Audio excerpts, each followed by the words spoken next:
We've gotten into this fracking business. We feel that the issue is pretty scary for a lot of our members. So we've decided to go out there and meet the people who are right on the front line, really affected by the issue.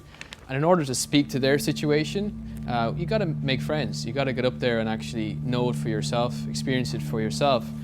So where are we going? We're going to northeastern BC, where all of this fracking is happening. The Montney Basin, pretty mature sort of play on shale gas.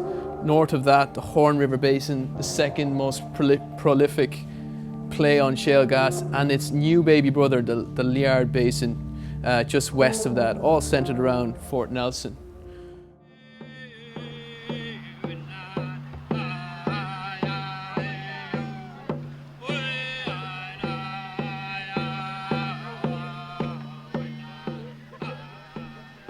For the First Nations, for our nation, like West Mobile First Nations, water is sacred.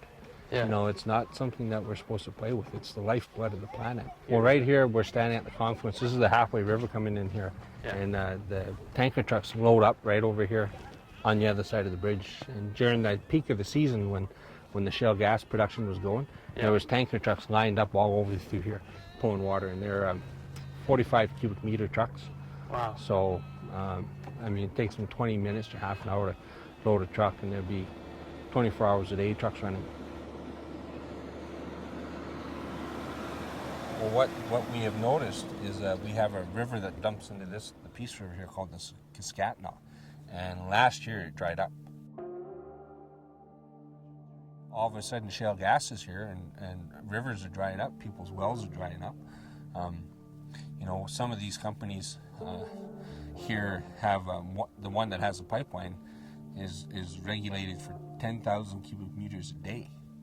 You know, and there's 1,000 liters in a cubic meter. That's a lot of water every day that they're using.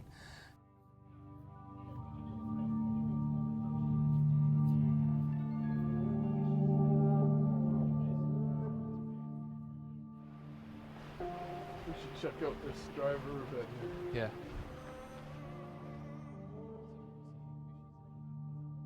There's other companies here that are pulling right out of creeks and rivers and beaver ponds, wherever they can find it. You know, they say they're not doing it, but they are. You know, we can drive in the bush and we'll find water hoses. You know, they throw them off to the side where there's water, so they don't have to pack them around and leave them on the side of the road. We'll find them all over the place. You know, not by any water formation like a river or a lake. It'll be by a beaver pond or, you know, puddles. Oh man, that stuff stinks. Oh, Jesus. We're here at a holding pond for all this fracking activity.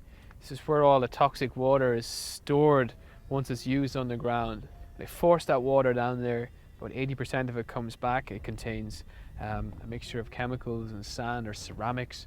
It's a toxic sludge. We don't even know what chemicals they use, but we know some of them are carcinogenic. Behind us, you'll see that they try and keep the birds out of this water by sending cables across it, and also by letting off cannons behind me, which could go off at any point.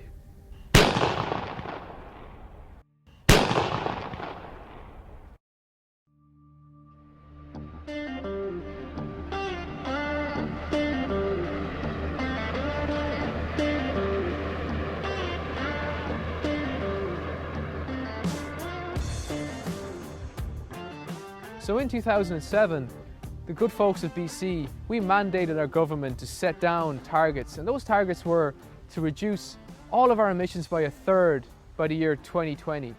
The good news is that we were on target for that up until 2012. We were sticking to our targets and we were doing pretty well as a province, but there's a problem since then, and we're losing our ability to stick with those targets, and it's because of the industry behind me. We know it's growing.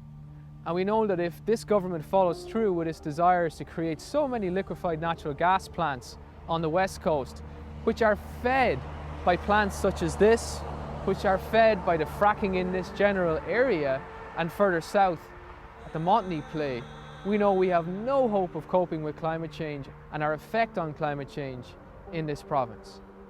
Gas industry is getting a free ride. So we at the Wilderness Committee, we want the government to include flaring like the processes behind us here in this addition of just how much change we're creating in our atmosphere through climate changing gases.